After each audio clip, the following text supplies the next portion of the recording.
Hi everyone, my name is Julia Foster. I am a physical therapist here in Kansas City. I am a board certified women's clinical health specialist. And today, with this webinar, I am talking about bowel health.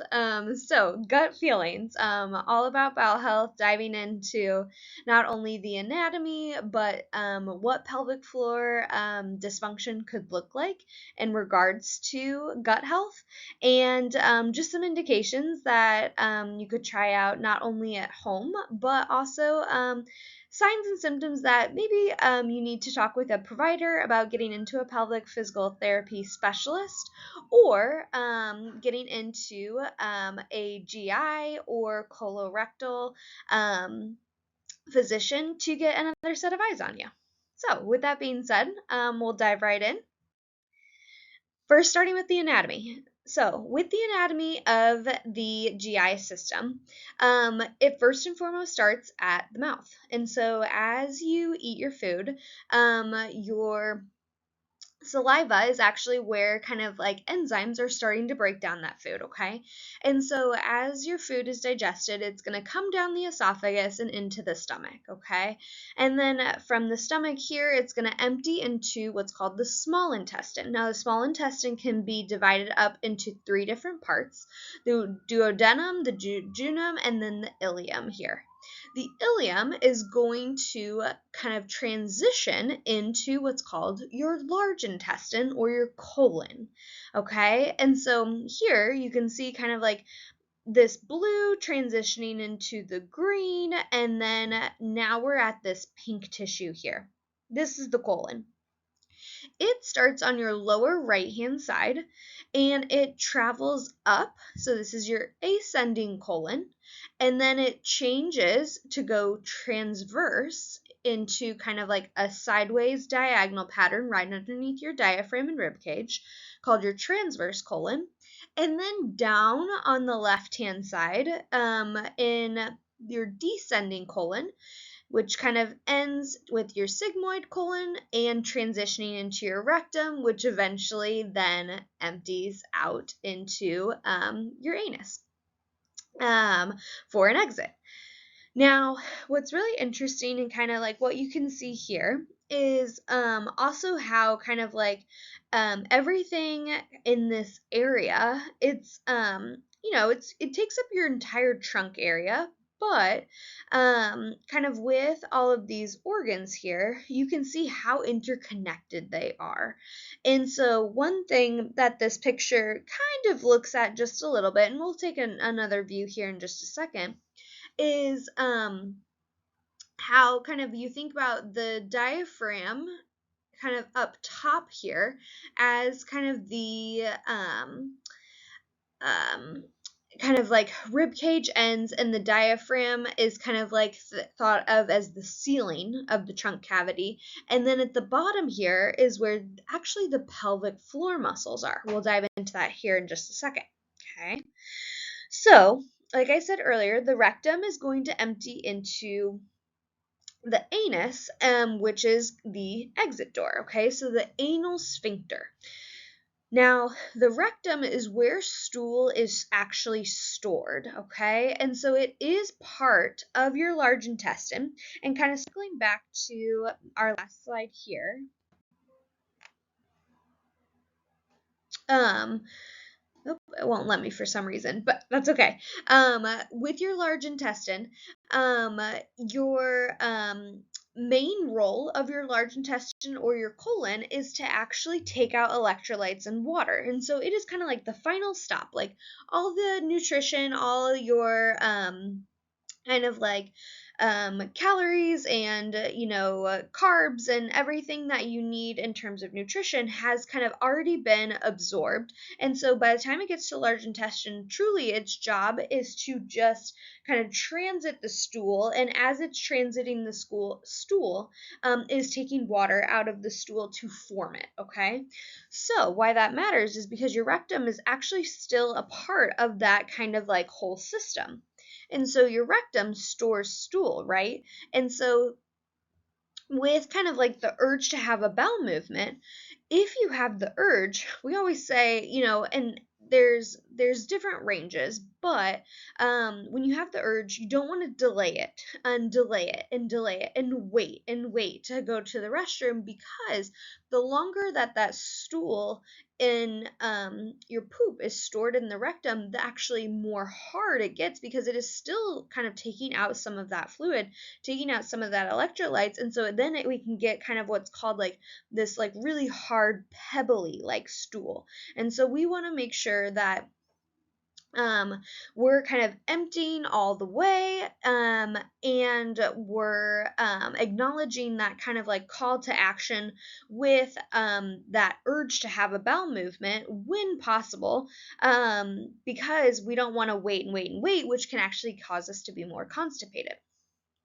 Here's the other thing, is that we also need the rectum to be able to store stool. And so sometimes the flip-flop can happen, where even just a little bit of stool comes down, and then all of a sudden you get that urge or that hypersensitivity, where now you're going too frequently, and we're having very, very small bowel movements or bowel urgency with incomplete emptying. It's not a full complete poop. It's little bits here and there, here and there, here and there throughout the day that might be urgent. So that would also be a sign of dysfunction there.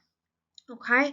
And so when we're thinking about kind of like this anatomy too, another thing I want to bring your attention to is what's called your internal and your external anal sphincter. Now, your internal anal sphincter is involuntary, okay? Your external anal sphincter is voluntary. What does that mean? That means that with your internal anal sphincter, we do not have control over that. That is actually part of your parasympathetic nervous system, okay?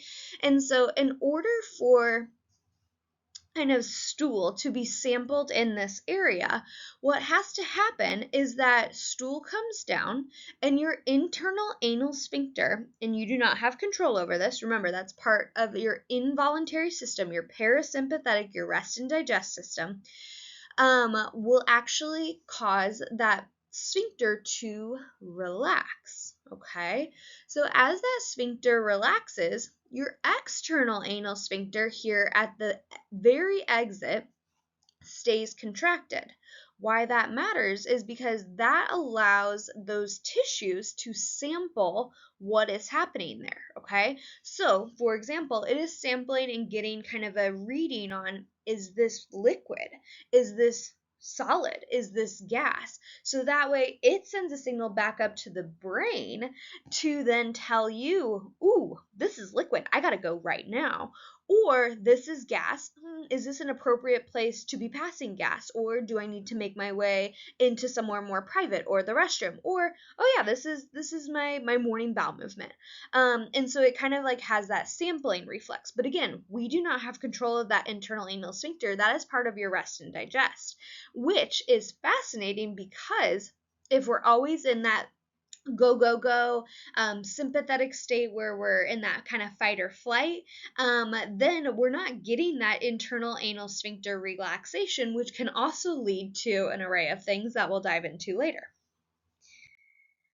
So how does the pelvic floor play a role into all this? Okay, so first and foremost, what is the pelvic floor? Okay, the pelvic floor is a group of muscles, and they are skeletal muscles, which means that we have voluntary control over them.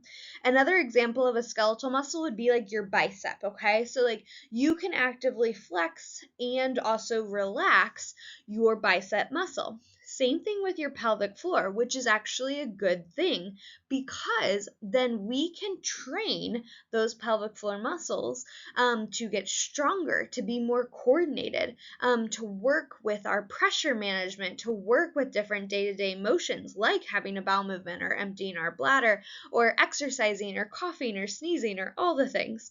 And so everyone has pelvic floor muscles, both females and males.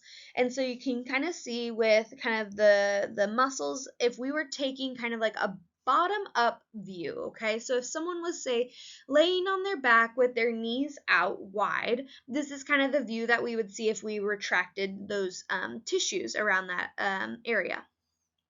And so with kind of these muscles here, what you'll notice is they wrap around the vaginal opening. They also wrap around the urethra, and then they also wrap around the anus. Same thing here is they wrap around the anus and around the base of the penis here. Okay, why that matters is because they have both sphincter and sexual functions. Okay, so sphincter meaning that kind of we need that closure. Just for an example, around the anus to keep stool or gas in. But just as importantly, you can contract your bicep, but you also have to relax it. Just as importantly, you can contract your pelvic floor to hold things in, but you have to be able to relax your pelvic floor in order to allow things to exit. Okay, something we commonly see with pelvic floor PT is something called dyssynergia, and it's kind of it's a dyssynergy or a disconnection, a discoordination, however you want to view it, of the muscles not doing the correct motion or movement. So what often will happen is like when we need the pelvic floor muscles to relax, to have a bowel movement, to allow things to pass through, those muscles are actually contracting. And so that is a coordination issue. That's something that we can help with. Another function of the pelvic floor, kind of at that layer, is sexual function. And so these muscles contract and relax to actually bring blood flow to the erectile tissues for orgasm and for arousal as well, and or maintaining clitoral or penile erection. Now, these deeper layers you can kind of see here. It's harder to kind of view from this kind of bottom up view. So now over here I have a top down view. And so these deeper layers off to the sides, you can kind of see kind of back towards the tailbone. Like if we were kind of taking a top down view, this would be the spine here in the back, and then this would be the pubic bone here in the front. And these muscles kind of like span out through the floor, hence pelvic floor, basically where you'd sit on a bicycle. And so they help to stabilize not only your pelvis, but also your hips. They help support your organs, so your bladder and reproductive organs, and also your colon in the back. And lastly, sump pump. And so why that matters is because think about again with kind of the pelvic floor being the floor or kind of the basement of everything. Every time we contract and relax those muscles, it actually kind of like helps pump extra fluid that might have built up in that area. Sometimes, especially if we're having a lot of swelling, say like we had a major surgery or cancer treatments, that would put us at a predisposed condition to have more swelling. Those pelvic floor muscles also act as a sump pump. So how do they work together with the colon and the GI system? And so like I said earlier, with a bowel movement, you have to have that internal anal sphincter relaxation. Remember, that is not in our control. That is our parasympathetic system. And so we need to target that parasympathetic system through things like mindfulness and breathing, stress management, relaxation, making sure that we're not always in that fight or flight, because a lot of us tend to be at that level all day, every day. Okay, so internal anal sphincter relaxation, external anal sphincter relaxation, and then because of both of those, then the stool can enter the anal canal and exit. Okay, well, you'll also notice here in green is a certain pelvic floor muscle called your puborectalis, okay? And in purple here, that is that anal sphincters. And so what's also really interesting is that we have to get a certain amount of relaxation through our other kind of deeper pelvic floor muscles that I was just showing you on the slide before.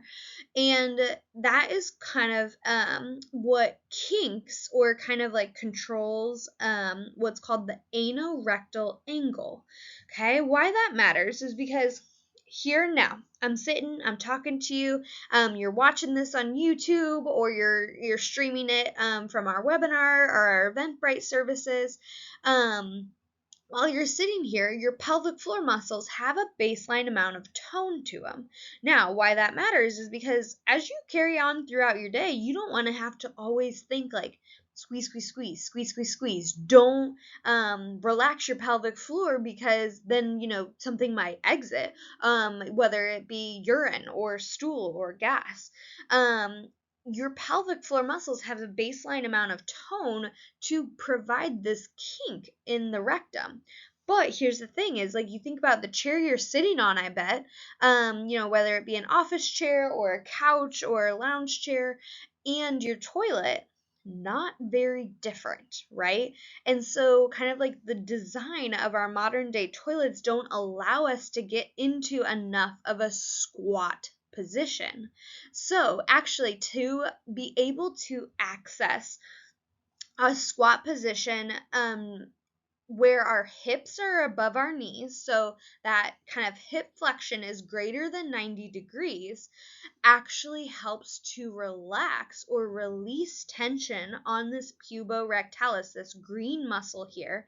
And so if you imagine this muscle relaxing, then it doesn't kink this rectum as much, which allows a better passage or a increased angle. It's not as sharp of an angle, so it's more of a straight shot to allow the stool to come through.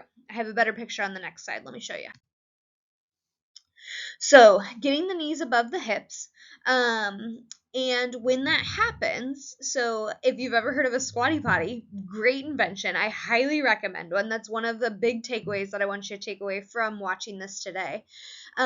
If you relax and allow this muscle to kind of let go of some of that tension, look how much easier it would be to push and pass a bowel movement versus having to work against this resistance here. And so getting your knees up above your hips, okay? It doesn't have to be a squatty potty. It can be a step stool. It can be yoga blocks. It can be books, Amazon boxes, whatever you want to use. You should not be holding your breath or straining. So none of the hold your breath and push as hard as you can, okay? So what you're going to do is you're going to take a deep breath in, and then as you exhale, think about blowing out and pushing and guiding your pressure downward, okay? And so you're thinking about relaxing and pushing down through your pelvic floor versus tensing and squeezing everything up. It should not cause any pain. And if this is kind of tricky and you're practicing this and you're practicing breathing while on the toilet and you're still having some struggles, this is where I really recommend getting into a pelvic PT, because this can be something that we can practice, and we do this all the time. And so this is definitely something that would warrant, just some further training, because if it was easy, let me tell you, I wouldn't have a job. So, it is a learning curve, okay? So with that being said, some common issues that I see sometimes are constipation. And so a normal range of having bowel movements should be anywhere from 3 times a day to 3 times a week, okay? So about every other day. Dysfunction could look like pain with bowel movements, including fissures and or hemorrhoids, straining during bowel movements, holding your breath, or pain in the abdomen. And so what's also really interesting is if you think about kind of like the whole entire pelvic region, right? It's not that large of a region. And so, especially if we're constipated and our stool or our bowels are backed up, that is taking up a lot of real estate in that area. And because of that, and sometimes I'll even see this in my pediatric or kiddos, is that with constipation comes urinary incontinence. And that truly is because real estate wise, if we're constipated, our bladder does not have as much room to expand. Now, there could be other correlations, say, for example, pelvic floor weakness or tension that could also be contributing to the incontinence, but there is a correlation there. It is highly associated together. Now, common causes of constipation could be lack of fiber, lack of physical activity, lack of adequate water intake, dairy, Travel, laxative abuse, chronic holding, like I said earlier, if we're storing that stool in the rectum for too long, then that eventually can kind of cause that reflex to kind of dampen or diminish over time. IBS, pregnancy and pregnancy hormones, aging, being on our luteal phase of our menstrual cycle, sometimes even disease processes like anorexia or having a stroke, scar adhesions from a prior surgery or endometriosis, and even anxiety. Because remember, again, we need that parasympathetic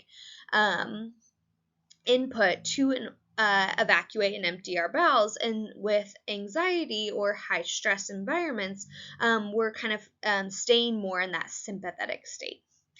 It could also be medication based. And so some medications that I want to just review really quick that could contribute, and this is not an all-inclusive list, but medications that could contribute to constipation are calcium channel blockers, antihistamines, antacids, diuretics, cholesterol medication, calcium and iron supplements, narcotics, Parkinson's medications, and overactive bladder medications, actually. And so those are just also things to keep in mind that you may want to touch base with your provider, especially if you're starting to notice a correlation like, I've never really had, constipation issues before. Could this be a result of my medication? Then kind of going down that conversation of, is this medication truly necessary? Is there any alternatives that I could use? And then if it is necessary, how are you going to counteract it? Do we need to increase our fiber? Do we need to make sure we're drinking enough water, get more physical activity, something to counterbalance that? So it doesn't mean that you should stop and or change your medications. Definitely get your doctor's approval before and their thoughts on everything. So goal kind of to maximize constipation efforts and management would be to get daily movement, manage your stress, don't strain, work on the bowel mechanics, and make sure to at least get 25 grams of fiber each day and water, hydration. Now on the flip flop, we can also have loss of stool beyond our control, fecal incontinence and or smearing. And so that can be an effect up to 8% of adults, okay? And so what do we need in order to maintain continence? There's a lot that goes into this, okay?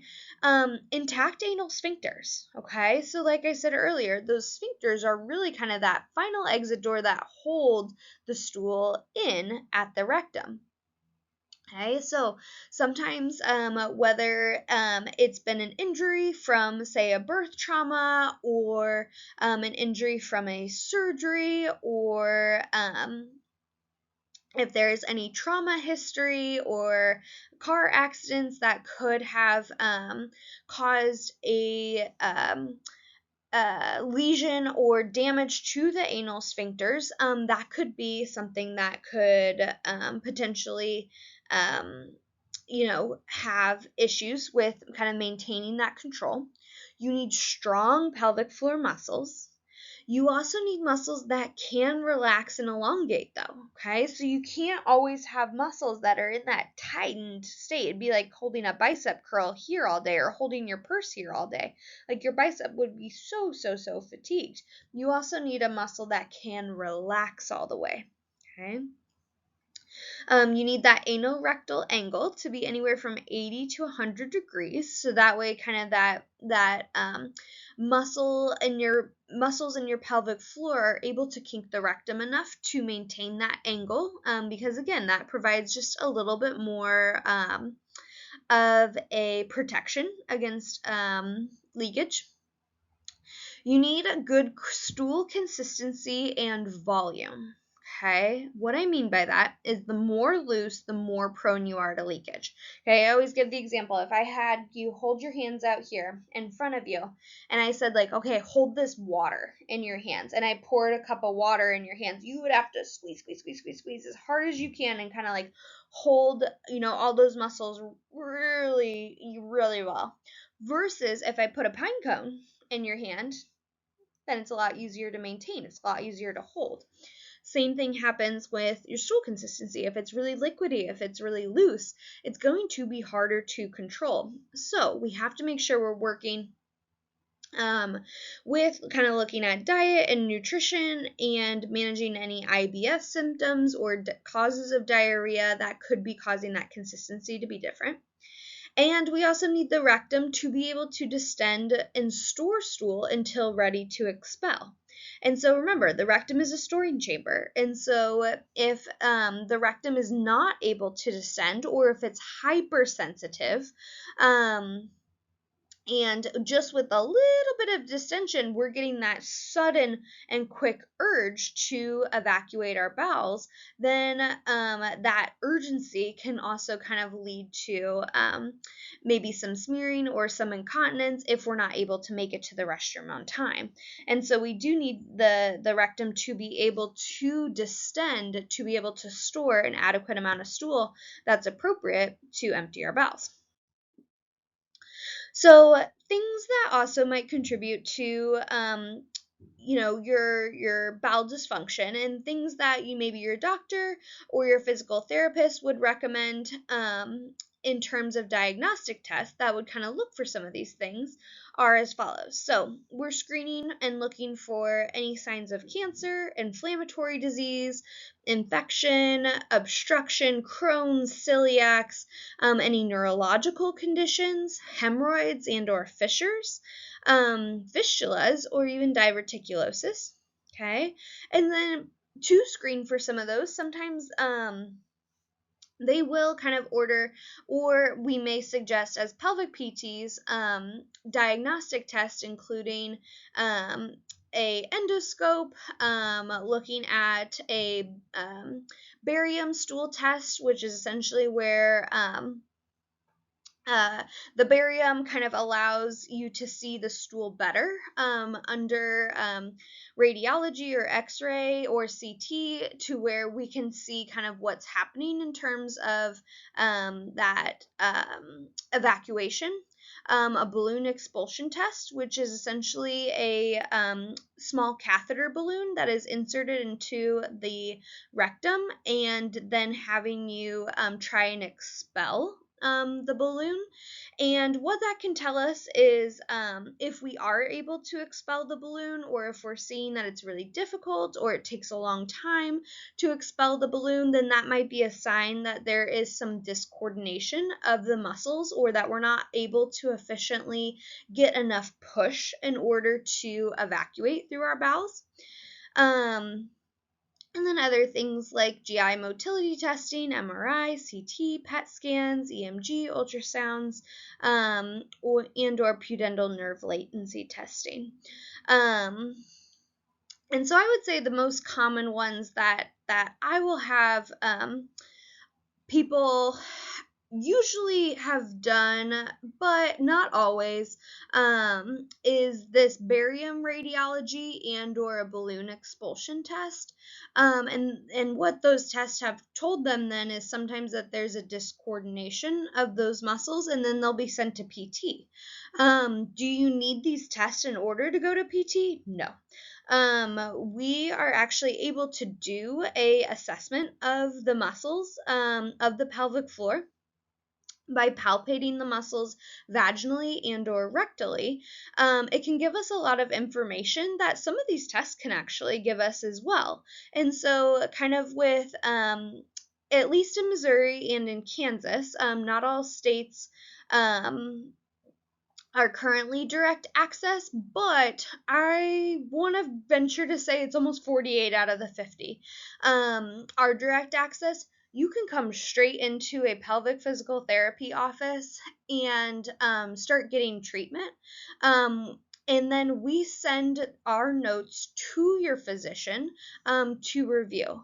And we are doctors of physical therapy, so we are trained to be screening in looking for any of these kind of medical screening things that I listed here on the left.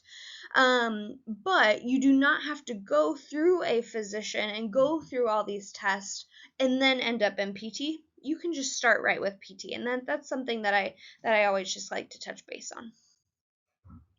So what do we do with pelvic PT? What are we looking at? When we treat bowel dysfunction, we are looking and working with your physician for medical management of any other underlying conditions and or medications, potentially even working with a nutritionist or dietitian, or giving you general recommendations for dietary changes such as fiber, probiotics, gut healthy foods. And then specifically with pelvic floor physical therapy, we are working on retraining the muscles, retraining that coordination, working on activity modifications, exercise programming, relaxation training, sometimes even working on abdominal and or teaching you how to do bowel massage, relearning sensation, kind of like in storing techniques, especially if I have a patient that has kind of that hypersensitive rectum, and talking through toileting mechanics. General recommendations of exercise 150 minutes a week, and working on stress management, getting and switching between that parasympathetic and sympathetic state. And sometimes that requires us to get a therapist and or psychologist on board, cognitive behavioral therapy, especially if we're finding that stress is a big trigger to some of our bowel dysfunction. All right. So that is all I have for today. And if you guys have any questions, you can always comment them below. And we have a YouTube channel that this will be uploaded to with some awesome resources with some other webinars. And stay tuned on our Eventbrite page. Ooh, that was a mouthful. For any other upcoming events. Thank you all for joining us today, and I hope you have a good rest of your day.